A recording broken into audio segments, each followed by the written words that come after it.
Hi friends, good morning. మీ గౌరీ చెప్పే కథలకు స్వాగతం.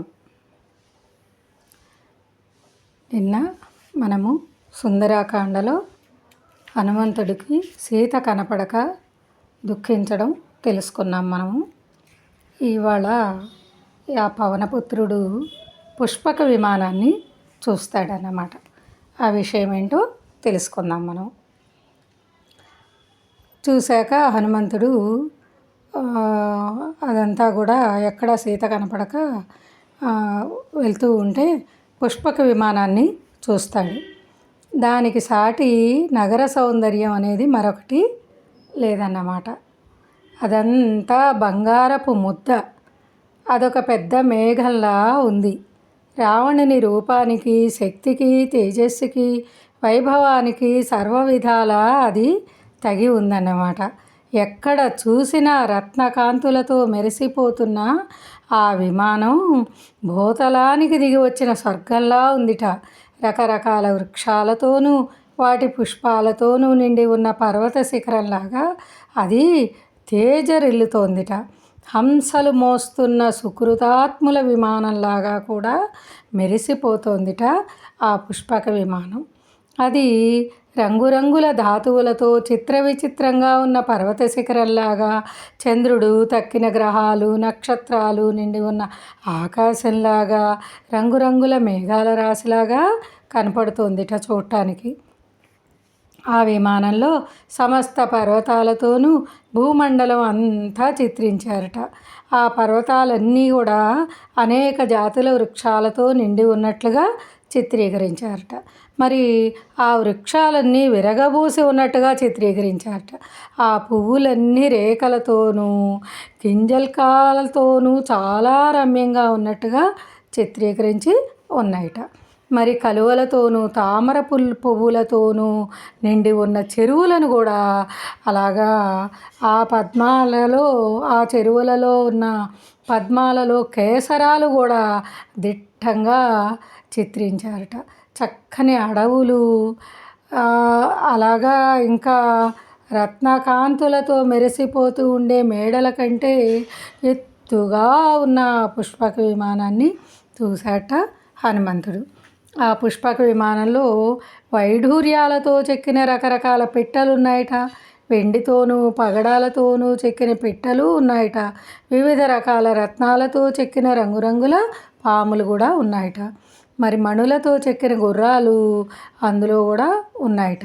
అందులో కొన్ని పక్షులు బంగారంతోనూ పగడాలతోనూ చెక్కినవి ఉన్నాయట. మరి వాటికి రెక్కలు కొంచెం వంగినట్టుగా నిర్మించారట. అవి ఏంటంటే సాక్షాత్తు మన్మథ పరివారంలాగా మెరిసిపోతున్నాయట.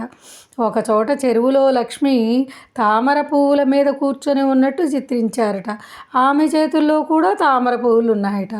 ఆమెకు ఇరువైపులా తొండాలతో కలువ పువ్వులు పెట్టుకొని ఏనుగులు నిలుచుకొని ఉన్నట్లుగా చిత్రీకరించారట. హనుమంతుడు ఆ విమానం అంతా వెతికాడు. మళ్ళీ మళ్ళీ లంకంతా తిరిగాట. కానీ సీత కనపడలేదు. అందుకు అతను చాలా విచారించారట. ఇదంతా ఏంటంటే మనకి 8వ సర్గలో తెలియజేస్తారు. మరి ఇప్పుడు 9వ సర్గలోకి ప్రవేశిస్తున్నాం మనం. ఇక్కడ ఏంటంటే హనుమంతుడు నిద్రాముద్రితులైన రావణ పత్నులని చూడడం, అంటే నిద్రపోతున్న రావణ భార్యల్ని చూస్తాడట. మరి అదంతా చూసి మళ్ళీ రావణ భవనంలోకి వెళ్తాడు. రావణుని భవనం ఎంత వెడల్పు అంటే అర్ధయోజనం వెడల్పు, యోజనం పొడుగు ఉందిట. మరి దానిలో ఎన్నో మేడలు ఉన్నాయట. సీత కోసం హనుమంతుడు ఆ భవనం అంతా తిరిగి గొప్ప గొప్ప ఆయుధాలు ధరించి మహావీరులైన రాక్షసులు ఆ భవనానికి కాపలా ఉండటం గమనించాట. మరి రావణ్ణి పెళ్లి చేసుకున్న రాక్షస స్త్రీలు, అవక్ర పరాక్రమంతో యుద్ధాలు చేసి తెచ్చిన రాజకన్యలు ఆ భవనంలో ఎంతోమంది ఉన్నారట. అది మొసళ్ళు, తిమింగలాలు, మహామత్స్యాలు నిండి ఉన్న సముద్రంలో సుడిగాలి విసురుతున్నప్పుడు ఎలా ఉంటుందో అలాగ అల్లకల్లోలంగా ఉందిట. అంటే ఏంటంటే కుబేరుని ఐశ్వర్యం, మహేంద్రుని సంపద కలిపితే ఎంత ఉంటుందో అంతకంటే ఎక్కువగా ఐశ్వర్యలక్ష్మి రావణుని ఇంట తాండవిస్తోందిట. మరి చూసారా అసలు ఇక బంగారం అన్నీ వైడూర్యాలు రత్నాలు కొదవలేదనమాట రావణ రాజ్యంలో. ఆ భవనం మధ్యస్థంగా ఉందిట పుష్పకం. రావణుడు కుబేరుణ్ణి జయించి అది తీసుకొచ్చాట. మరి హనుమంతుడు అంతా మళ్ళీ వెతికి చివరికి రావణుడు నివసించే ఇంట్లోకి ప్రవేశించాట. అది రావణుడి యొక్క ప్రియురాలిలాగా ఉందిట అది ఆ ఇల్లు. మరి దాని చీడీలు కూడా మణులతో నిర్మించారట. దాని కిటికీలు బంగారంతో చేసి రత్నాలని పొదిగారట. నేల అంతటా తెల్లటి స్ఫటిక శిలలు అతికించున్నాయట. ఆ ఇంటి స్తంభాలు ముత్యాలతోనూ పగడాలతోనూ వెండితోనూ బంగారంతోనూ నిండిపోయి ఉన్నాయట. ఇల్లంతా కూడా రత్న కంబళ్ళు పరిచే ఉన్నాయట. అక్కడ స్పర్శ రూప శబ్ద రస గంధాల వల్ల హనుమంతుని జ్ఞానేంద్రియాలైన త్వచక్షు శ్రోత్ర జిహ్వాఘ్రాణులైదు తృప్తి చెందిపోయాయట. అది చూసి ఆయన స్వర్గమా, దేవలోకమా, అమరావతి నగరమా, బ్రహ్మలోకమా ఇది అని ఆశ్చర్యపడిపోయాట. అక్కడ దీపాల కాంతితోనూ రావణుని వర్చస్సుతోనూ ఆభరణాల నిగనిగలతోనూ ఆ చోటు అంతా కూడా మెరిసిపోతోందిట. మరి ఆ ఇంట్లో రత్నకంబళ్ళ మీద వేల కొద్దీ సుందరాంగులు పడుకొని నిద్రిస్తున్నారట. వారందరూ కూడా రంగురంగుల బట్టలు ధరించి ఉన్నారట. రకరకాల పూలమాలలు ధరించి ఉన్నారట. మద్యపానం చేసి బాగా మదించి రతి క్రీడలలో అలసిపోయి ఉన్నట్లుగా వారంతా కూడా అలా పడుకొని ఉన్నారట. వారందరూ ఇంకా చూస్తుంటే ఎలా ఉన్నారంటే తామర కొలనులో హంసలు నిద్రిస్తూ ఉంటే ఎలా ఉంటుందో ఆ యువతలతో ఆ ఇల్లంతా అలాగా ఉందిట. సూర్యోదయం కాగానే వికసించి మళ్ళీ రాత్రి కాగానే ముకుళించిన పద్మాల్లా ఉన్నాయట వారి ముఖాలు. శరత్కాలంలో నక్షత్రాలతో నిండి ఉన్న ఆకాశంలాగా ఆ ఇల్లు ఆ తరుణలతో నిండి తేజస్వంతంగా ఉందిట.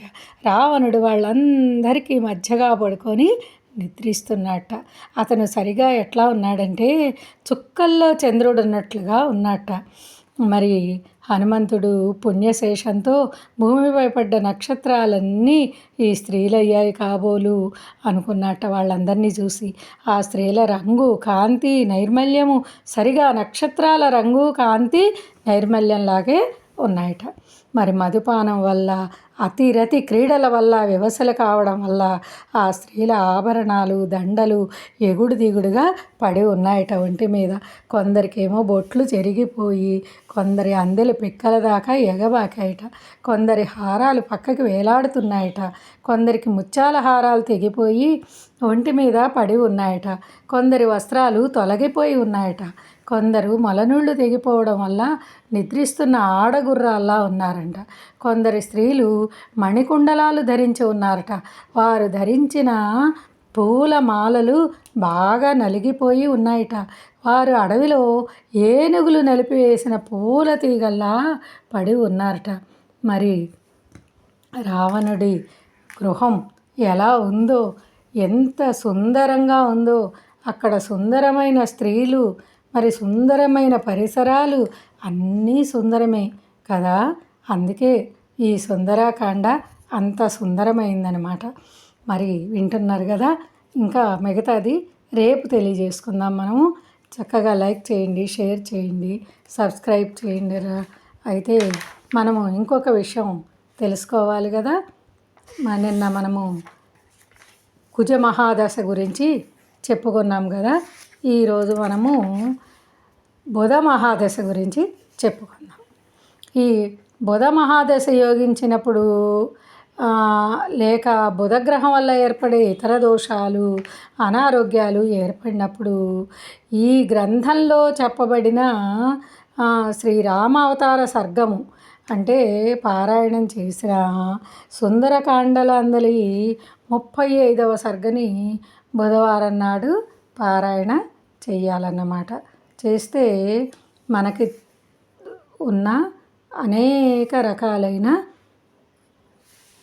బాధలు ఏవైతే మనకున్నాయో అవన్నీ కూడా తొలగిపోతాయని సుస్పష్టంగా తెలియజేస్తున్నారు ఇక్కడ. కనుక మనం ఎవరైనా ఇది అవసరమైనప్పుడు ఇలాంటివి స్పెషల్గా చేసినా చేయకపోయినా ఏంటంటే సుందరాకాండ పారాయణం చేయడం మాత్రం చాలా గొప్ప విషయం. చక్కగా సూర్యోదయ కాలమందు స్నానపానాదులు ముగించుకొని శుభ్రమైన వస్త్రాలు ధరించి తగిన ఆసనం మీద కూర్చొని ముందుగా ఇష్టదైవ ప్రార్థన చేసుకొని పారాయణాన్ని ప్రారంభించాలి. చాలా గొప్పదైన ఈ పారాయణాన్ని అందరూ కూడా శ్రద్ధగా విని పారాయణం చేస్తారని ఆశిస్తున్నాను. అలాగే ఇంకా మీరు ఈ విషయాన్ని అందరికీ తెలియజేయడంలో, ముందు ఇంట్లో ఉన్న వారికి తెలియజేయడంలో ఏమాత్రం వెనుకాడవద్దు. చక్కగా కూర్చున్నప్పుడు, భోజనాలు చేస్తున్నప్పుడు, సరదాగా ఖాళీ టైంలో కూర్చున్నప్పుడు, అందరం కలిసి కూర్చున్నప్పుడు ఈ విషయాన్ని మనం చెప్పుకుంటూ ఉంటే వాళ్ళల్లో కూడా ఒక ఇంట్రెస్ట్ కలిగి అసలు విషయం ఏంటి, ఇవన్నీ పుక్కిటి పురాణాలా, నిజమా అనేది తెలుసుకుంటారు. నిజమండి, నిజంగా నిజం. మనకి ఎన్నో గ్రంథాలు టీవీల్లో కూడా నాటిక రూపంలో చూపిస్తున్నారు. ఎక్కడెక్కడో మూలాల్ని తీసుకొస్తున్నారు. అవన్నీ మనం కొన్ని అసలు వినలేదు, చూడలేదు కూడా ఏ సినిమాల్లో కూడా. మరి అయితే అవన్నీ కూడా మనం ఇవి నిజమా అనుకునేలోపు ఎవరో ఒకరి నోటి వెంట మనం అవి వింటున్నాము. అందుకని ఏదైనా కల్పితాలు ఉన్నప్పటికీ కూడా కొంచెం, కానీ అచ్చంగా నిజంగా నిజం ఇవన్నీ జరిగినాయి. ఈ సుందరాకాండలో ఉన్న పుష్పక విమానాన్ని గురించి ఇదివరకు మనకి హిందీలో కూడా ఒక ప్రశ్న ఎగ్జామ్స్లో కూడా వచ్చి ఉన్నది. అది స్వయంగా నాకే తెలుసు. అలాగా ఇవన్నీ కూడా పాఠ్యాంశాలుగా కూడా చేసి అందరికీ కూడా ఇంట్రెస్ట్ కల్పించే విధంగా కూడా మనకి జరుగుతోంది. మరి జాగ్రత్తగా షేర్ చేస్తారని ఆశిస్తూ రేపు కలుసుకుందాం. బాయ్. మీ గౌరీ పూర్ణ.